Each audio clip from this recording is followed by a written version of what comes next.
오늘의 묵상 노트 말씀은 열왕기상 7장 1절에서 12절 말씀입니다. 제7장.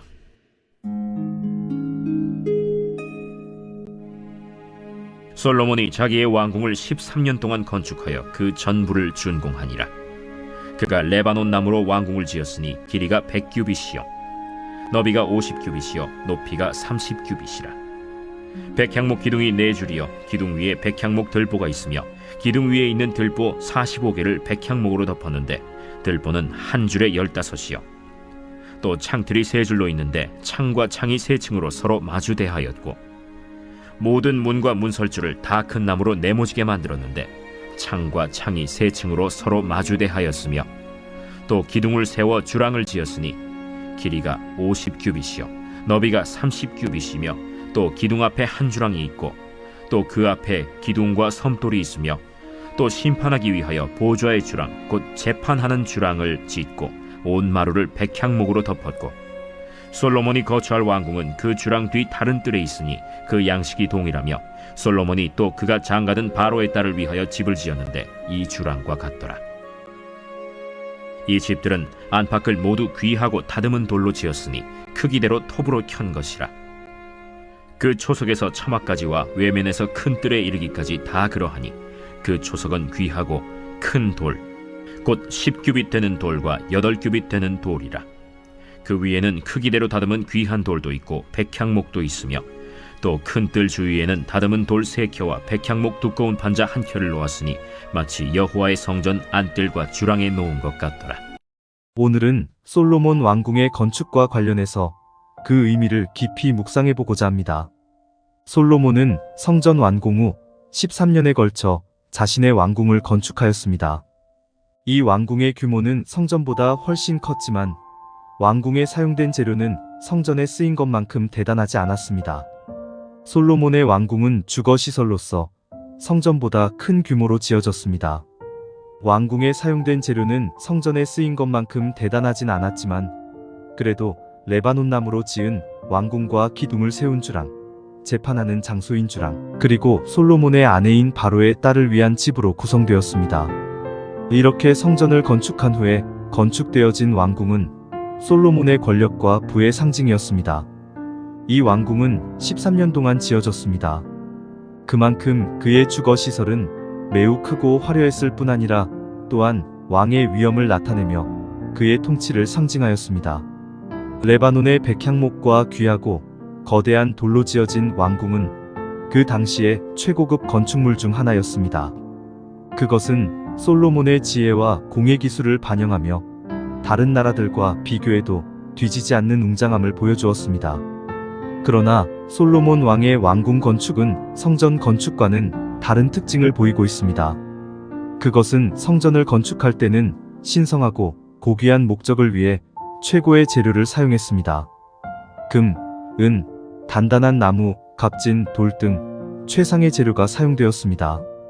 이것은 성전은 하나님이 임재하는 곳으로 그 의미와 가치를 상징하기 때문입니다. 그러나 왕궁 건축에서는 성전만큼 화려한 재료가 사용되지 않았습니다. 이것은 성전과 왕궁, 두 건축물 사이의 이 차이에서 하나님과 인간, 영원한 가치와 일시적인 가치, 신성함과 세속성의 차이를 상징하고 있습니다. 성전은 이와 같이 하나님의 거주지로서 영원한 가치와 신성함을 지니고 있으므로 거기에 사용된 재료와 방식은 최상의 것이어야 했습니다. 반면 왕궁은 인간의 거주지로서 일시적이고 변하기 쉬운 세상의 가치를 지니고 있으므로 성전만큼 고귀한 재료를 사용할 필요가 없었습니다. 이를 통해 우리는 하나님의 나라와 세상의 나라, 영원한 가치와 일시적인 가치 사이의 차이를 이해하고 그 차이가 어떻게 우리의 신앙생활에 영향을 미치는지를 깊이 생각해 볼 수 있습니다.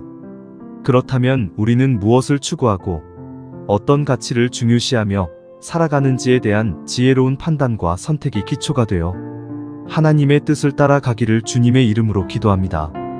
계속해서 기억해야 할 것은 성전 건축과 왕궁의 건축에서 차이점을 통해 우리가 하나님 나라의 일에 참여하여 풍성을 누릴 때 이것이 잘못된 길로 이어지지 않도록 겸손하고 깨어 있어야 한다는 것을 상기시킵니다. 왜냐하면 왕궁은 지상의 영광을 상징하고 성전은 하나님의 영광을 상징하기 때문입니다. 그런데 하나님의 나라는 어떻습니까? 하나님의 나라는 영원하고 변치 않는 진리와 사랑, 은혜가 가득 차 있는 곳입니다.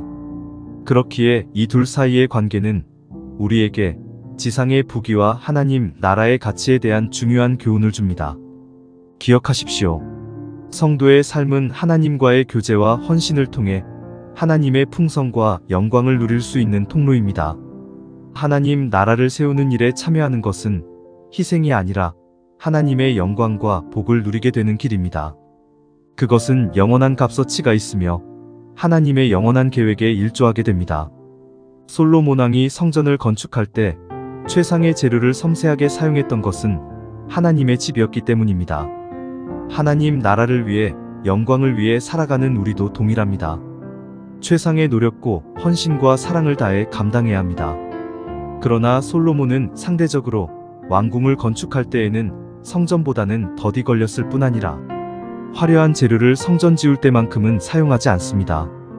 이것은 우리가 하나님의 나라를 위해 살아갈 때 우리 자신을 너무 중요하거나 자랑하지 않는 겸손한 자세가 필요합니다. 왜냐하면 이 모든 것은 하나님이 주신 것이기 때문입니다.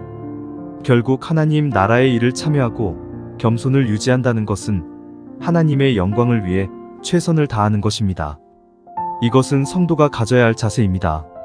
그런데 우리가 잘 아는 것처럼 왕궁은 솔로몬의 사후에는 점점 쇠락하였고 결국 유다의 멸망과 함께 폐허로 전락하였습니다.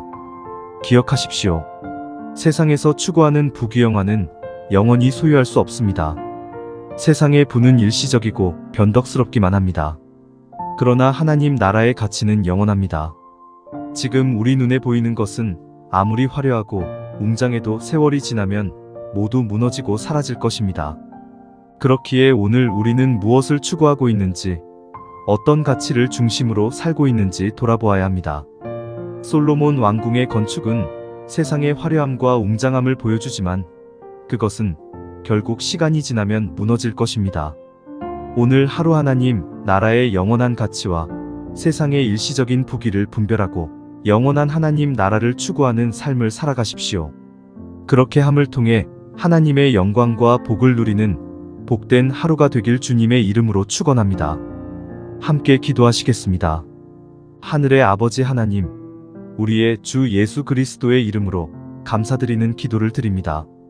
오늘 말씀을 통해 우리에게 주신 교훈과 지혜, 그리고 영원한 가치에 대한 깊은 깨달음에 감사드립니다. 주님, 솔로몬 왕의 성전과 왕궁의 건축을 통해 보여주신 세상의 일시적인 부귀영화와 영원한 나라의 차이를 이해하게 하시옵소서.